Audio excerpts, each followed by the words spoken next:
Understandings and Misunderstandings by Peter McNeely, Nathan Nadeau, and Dan Hudson. There are 6 different types of language that we'll look at today under the heading of understandings and misunderstandings. The first type in understanding words are semantic rules.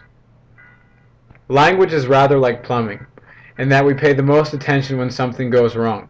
Misunderstandings are the greatest cause for concern for most people who study language. Semantic rules replicate the ways in which the language is used.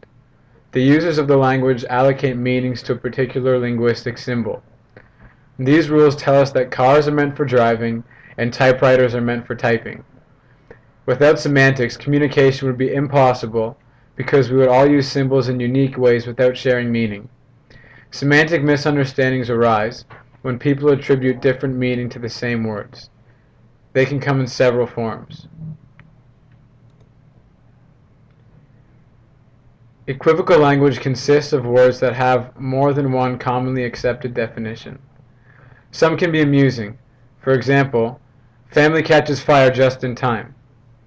It would seem that that line is saying that a family has physically caught a fire, but it actually means that they put it out because they realized it just in time.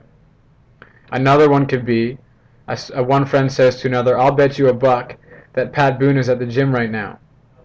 The other friend says, "Great, I could use some money." He wins the bet, but instead of receiving $1, he receives a deer. While others can be more serious. For example, a nurse gives a patient a scare, as she says, "You won't need your things anymore." The patient thinks that he will die, but she really meant that he'll be going home soon. Also, if 2 friends are at a bus stop, one might say to another, "Our friend just passed." The other guy would ask a question, "He drove by?" But the other friend may say, "No, he died." These are examples of serious forms of equivocation. Relative language. Relative words gain their meaning through comparison. Words such as smart, stupid, fast, slow are all defined by comparison.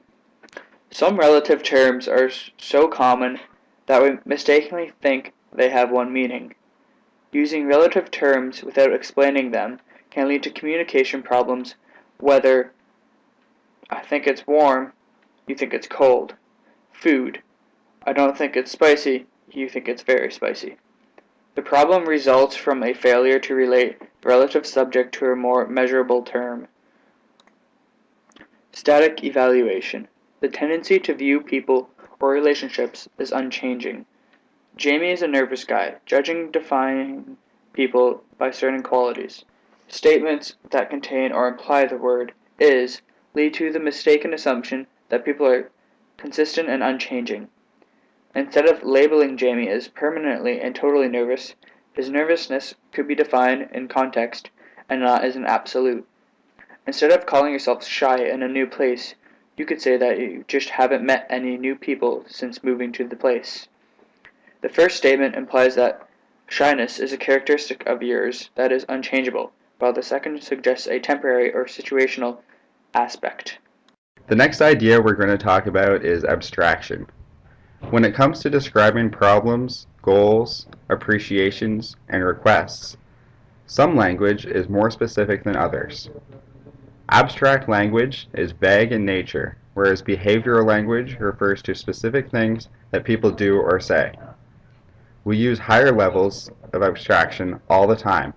For instance, rather than saying, "Thanks for washing the dishes, vacuuming the rug, and making the bed," it is easier to simply say, "Thanks for cleaning up." Another example, saying "Thank you for fixing my car," instead of saying "Thank you for fixing my brakes, tires, transmission, muffler, alternator, and whatever else was fixed," is much easier. Euphemisms. Using kind words instead of using direct words to describe something. The words are meant to soften an unpleasant subject or situation.